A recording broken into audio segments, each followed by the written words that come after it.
Brilliance Audio presents Girls of Summer by Nancy Thayer, performed by Kate Rudd. Remember, Lisa's mother had often said, it's good to know where you want to be, but sometimes you have to go in the opposite direction to get there. Lisa knew her mother was right, because her mother was, as was her father, a high school teacher full of knowledge and experience. She also knew that when they had married, her mother had wanted to have 5 children, and her father had wanted to be a novelist. Instead, they taught in the Nantucket High School and had only one child, the fortunate Lisa. But they said they were extremely happy throughout their lives. So maybe they didn't get where they intended to go. But they ended up where they were meant to be. Lisa thought about her mother's words a lot. Her teachers always told her that she could make something of herself. She could be an astronaut or a doctor or the governor of the Commonwealth of Massachusetts.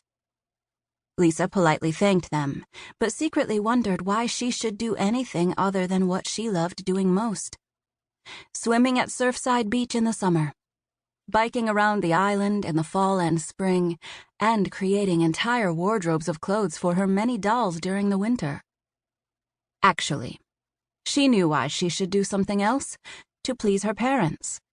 Even if it wasn't her fault, how could it possibly be her fault that they had no other children, that her father never wrote a novel? Even so, she felt a powerful obligation to her parents, these people who had given her life, and that life had given her so much good fortune. They never pushed her, but she knew they expected and hoped for a lot from her. They gave her violin and piano lessons, ice skating and swimming lessons. She mastered them, but she didn't excel at any of them. She never brought home a gold medal for her parents to put on their mantle. Still, Lisa made mostly A's in her high school courses, and she volunteered for various island causes. She helped her mother clean house. She helped her father mow the lawn and rake the leaves and shovel the snow. She had lots of good friends, and 2 best friends, and she was never bored. Like her mother, she carried a book with her everywhere, in case she got stuck in a waiting room for the dentist, or had to take the ferry to the mainland. In high school, she had friends who were boys, but she never had a real boyfriend, which secretly worried her. Was she such a loser? It was true that she worked hard on her grades and spent a lot of time reading and sewing. After she graduated from high school, she learned that guys didn't ask her out because her parents, those brilliant high school teachers, terrified them. When it came time to apply to college, Lisa wanted to attend the Fashion Institute of Technology, but her parents refused to send her there. So Lisa went to Middlebury College in Vermont to major in business administration and to learn how to ski, because who knew? Maybe she'd be a star at skiing. In the summer, she returned to the island to work because she needed the money, but also because she loved working in retail, especially in the clothing shops. She helped hang, fold, smooth, and carry glamorous dresses for the posh summer women. She never wanted to be one of those posh women. She wanted to be the owner of the shop. In college, she finally dated, although not very seriously. During her freshman year, the guys seemed all about partying. They got drunk, did stupid pranks, and laughed like donkeys.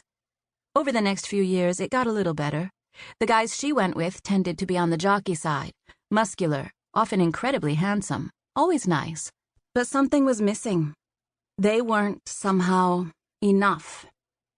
In late October of her senior year, Lisa went to a gathering with her girlfriends. The northern Vermont air was crisp. The mountains were blazing with crimson and gold, and she felt she was perched at the very edge of a new and exhilarating life. The party was held in an old Victorian house.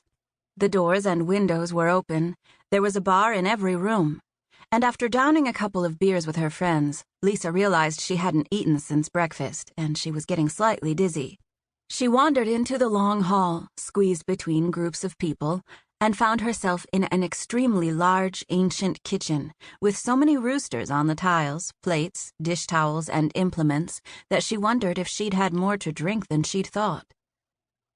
"Hi," a man said. "Oh," Lisa replied, and thought, wow,